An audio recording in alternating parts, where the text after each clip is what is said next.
सर्वाख्या पुण्य कल्याण प्रतिजा विनायकं प्रिया नित्यं तां पुष्टं ब्रवन्तु ना राजाधिराजा सय्यसाहिनी नमो वयं वै सर्वाणो वै समे कामानि कामकामय्यकामेश्वरो वै सर्वणो ददातु।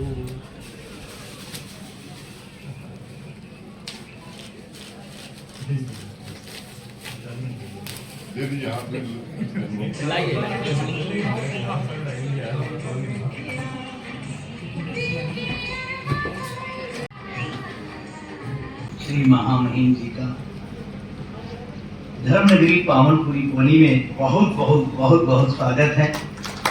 और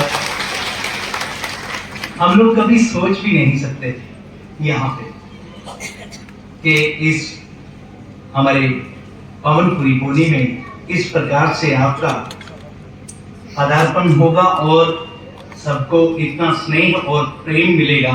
वास्तव में आपके लिए सब हृदय से धन्यवाद करते हैं और मैं भगवान से प्रार्थना करता हूं कि भगवान आपको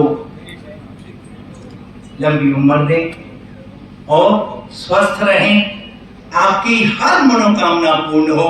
जो देश के प्रति आपने विचार किया और सोचा है वो आपके सारे संकल्प पूरे हों, निर्विघ्नता से संपन्न हो। और यहाँ की जनता जनार्दन गौरी महामहिम जी के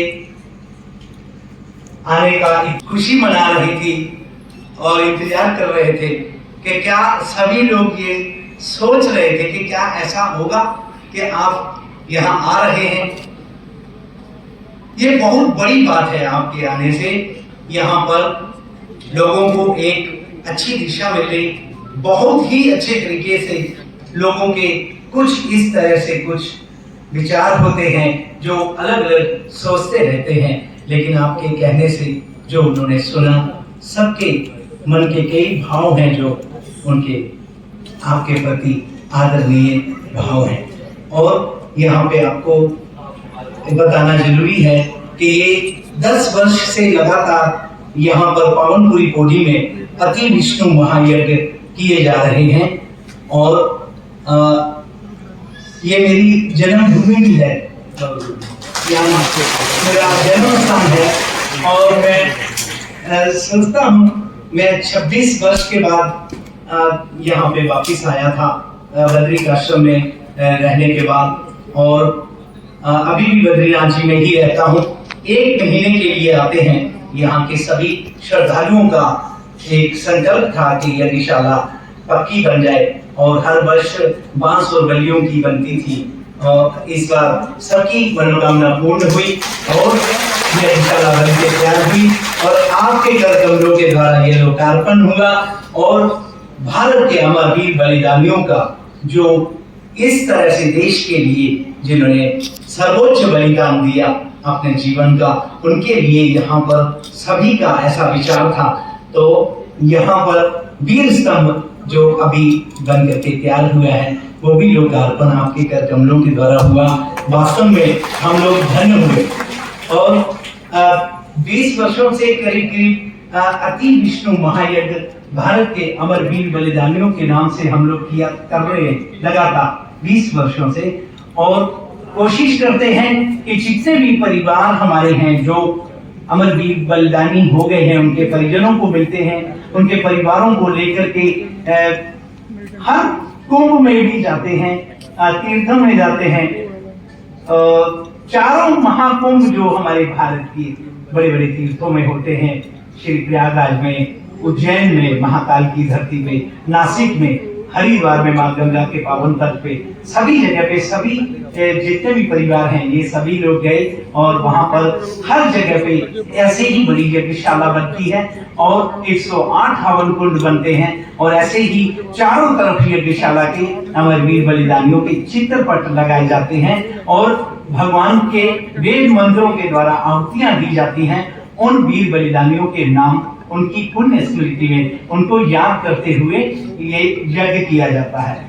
और यहाँ पर ये जो पावनपुरी कोनी है सभी का आपको बताना बहुत जरूरी है कि ये ऐसा तीर्थ बन गया है कि यहाँ पे पहले पानी नहीं आता था। ये बिल्कुल साथ में गंगा जी हैं। अब वो गंगा जी बहने लग गई हैं और जल भी बहुत पर्याप्त मात्रा में कमर तक जल आ रहा है। और ये एक बहुत बड़ा तीर्थ सभी का मन है, विचार है और मेरा भी है कि आपसे अनुरोध करते हैं, प्रार्थना करेंगे सभी लोग कि आप अगर ऐसा आशीर्वाद दें यहाँ पावनपुरी कोनी में सबको, तो ये तीर्थ बन सकता है। इसका गंगा का नाम मैंने विष्णु गंगा रखा है, क्योंकि भगवान विष्णु का यहाँ पे वेद मंत्रों के द्वारा, पुरुष सूक्त के द्वारा और विष्णु सहस्त्र नाम के द्वारा हवन किया जाता है। और लगातार 11 दिन, आज पहला दिन है। ऐसे ही विष्णु गंगा इसका नाम दिया है और घाट बन जाए, और उसका घाट का नाम दिया है नारायण घाट। तो आप अगर आशीर्वाद दें तो ये घाट बन सकता है जी।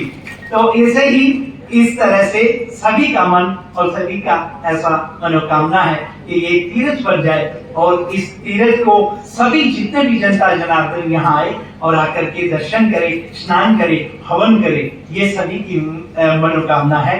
और आपके आशीर्वाद से ये सफल हो सकता है। आप ऐसा, और वास्तव में इस तरह से यहाँ के श्रद्धालु हैं और बहुत सारे लोग हैं, सबकी मनोकामनाएं बहुत हैं, लेकिन आपने बिल्कुल क्लियर बात बोल दी कि सभी को सबके अपने अपने कर्मों के फल का वास्तव में जो हमने किए हुए होते हैं वो भोगना पड़ता है। ये बात बिल्कुल परम सत्य है। ये सभी लोग सुन रहे हैं, अपने अपने भाग्य के जो हमारे कर्मों के फल निश्चित कर दिए गए हुए हैं, जो हमने ही किए हुए हैं, उसका तो भोगना ही पड़ेगा।